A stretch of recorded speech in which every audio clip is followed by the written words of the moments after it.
Hai,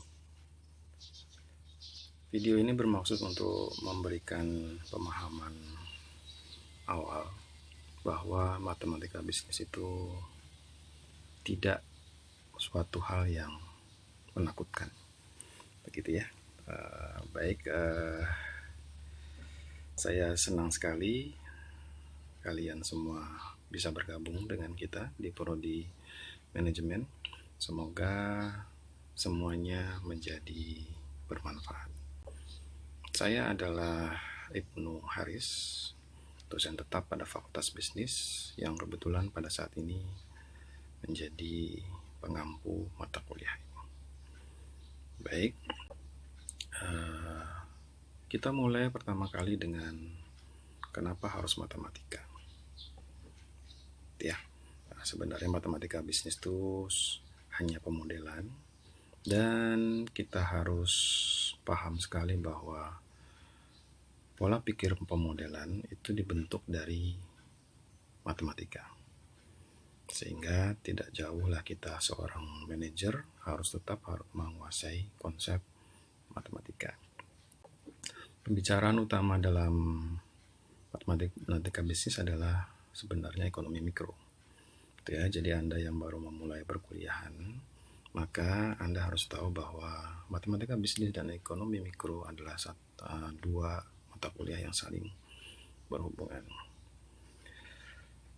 Baik,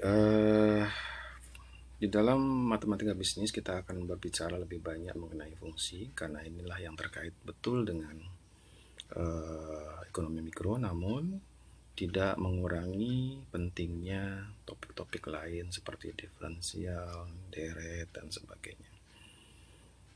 Ya, baik, pemodelan muncul di saat kita memiliki masalah karena harus berhadapan atau berhubungan dengan orang lain. Ya, peran orang lain kita bisa modelkan dengan sebuah fungsi. Nah, fungsi merupakan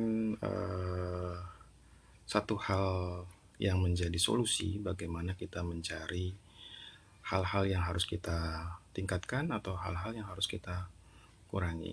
Ya, misalkan jika Anda berkolaborasi dengan orang-orang dalam menyusun promo pemasaran sebuah brand, apakah biaya promosinya harus besar atau biaya yang lainnya yang harus dibesarkan? Begitu ya.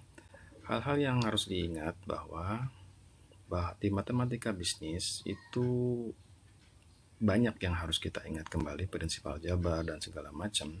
Tetapi cobalah fokus kita kepada sebuah fungsi garis lurus.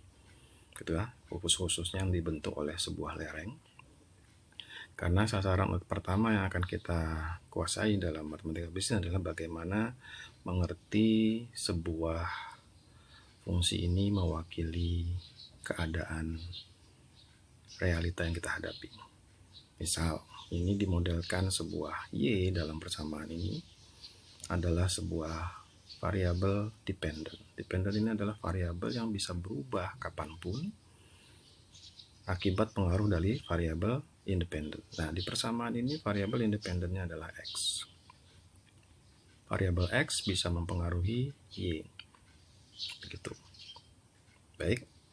Tidak ada yang lebih sulit, karena sebenarnya matematika bisnis bukan mempelajari ilmu baru atau rumus baru, tetapi yang ada kita memperdalamnya dalam kebutuhan kita berbisnis.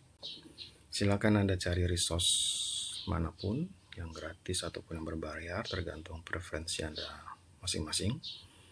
Ya, dan jangan lupa ingat kembali apa yang kalian dapatkan di sekolah dulu. Baik, semoga ini menjadi penyemangat dan tidak menjadi hal yang membuat Anda mundur dalam menguasai bidang bisnis. Selamat berjuang, salam dunia satu keluarga.